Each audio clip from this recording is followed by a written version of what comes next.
বিশাল বড় হরিণ। তো হরিণটার জন্য এটা সেবা যত্ন শুরু হয়ে গেছে, অনেক লোকের ভিড় হয়ে গেছে। আমরা সেবা হরিণ পেয়েছে, কোন হরিণটা নতুন করতে। হ্যাঁ এটা পাগলা হচ্ছে। তো এই যে এটা কেন হরিণটা ভাসি যাচ্ছে, এই যে দেখি পাচ্ছেন নদীতে, এই যে এটা কেন হরিণটা ভাসি যাচ্ছে। আমরা কিন্তু দেখি পাশে পাশে দৌড়াচ্ছি। তো দেখি আরে পাচ্ছেন আমার ডুবি ডুবি শেষ হয়ে গেছি, এক কবর পানি। আর ওই যে ওটা একটা হরিণ হচ্ছে, দাঁড়া 5 টাকা ক্যামেরা দিয়ে দেখাচ্ছ তোমার। তো নদীর মধ্যে তো এখানে ছোট্ট জঙ্গল আছে, ওইটা কিনা কিন্তু হরিণটা আছে। আর এই যে দেখো এটা কেন হরিণটা আছে, আমরা কিন্তু চলে যাচ্ছি। আমরা যাচ্ছি এলা তলে তলে জঙ্গল বাড়ি নিয়ে।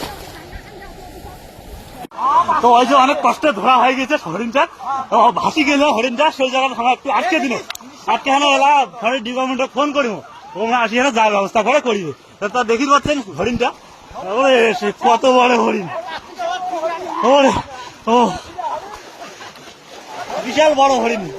হ্যাঁ এই যে তো হরিণটার জন্য এটা সেবা যত্ন শুরু হয়ে গেছে, অনেক লোকের ভিড় হয়ে গেছে। আমরা সেবা যত্ন করছে। আমরা কিন্তু এটা থেকে আরো চলে যাবো, নদী ভাঙ্গা দেখিবেন না, যেটা কিনা নদীটা আরো ভাঙ্গা শুরু হয়ে গেছে, সেটা গেলে যাবো আমরা। তো যে জায়গায় হরিণটা ধরা পড়লে তার কিন্তু একটু পিছনতে নদীটা ভাঙ্গা শুরু হয়ে গেছে। তার দেখিবার পাচ্ছেন আমরা এটা কিনা দাঁড়িয়ে হানে দেখেছি নদীর ভাঙ্গা 14 বার একবার করে এটা দেখেছি, আরো যা দেখেছি ডিপার্টমেন্টের লোক আছে না নেই, এরকম করে কিন্তু সারাটা দিন কাটি গেল আজ আমার।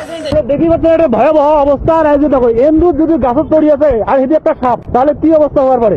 খালি মানসিকরা যে বিপদ পড়ছে তা কিন্তু নয়, পশু পাখি জীবজন্তু সবাই বিপদ পড়ে গেছে ভাইয়া। বর্তমানে যে অবস্থা চলেছে ভয়াবহ অবস্থা। আর এই যে আমার রেস্কিউ টিম চলে যাচ্ছে, আমার ফরেস্ট ডিপার্টমেন্টের লোক হচ্ছে হরিণটা নিয়ে যাওয়ার জন্য। হরিণটাও কাটা দিয়েছি। মোর এই যে 27-28 বছর বয়স চলেছে, এই বয়স পর্যন্ত মুই আজ পর্যন্ত জীবনে কোনো এরকম বন্যা দেখো নাই চোখের সামনে। আজই প্রথম দেখেছিলাম মোর জীবনে, মুই প্রথম দেখেছিলাম আমার বাড়ির পাশে এরকম বন্যা।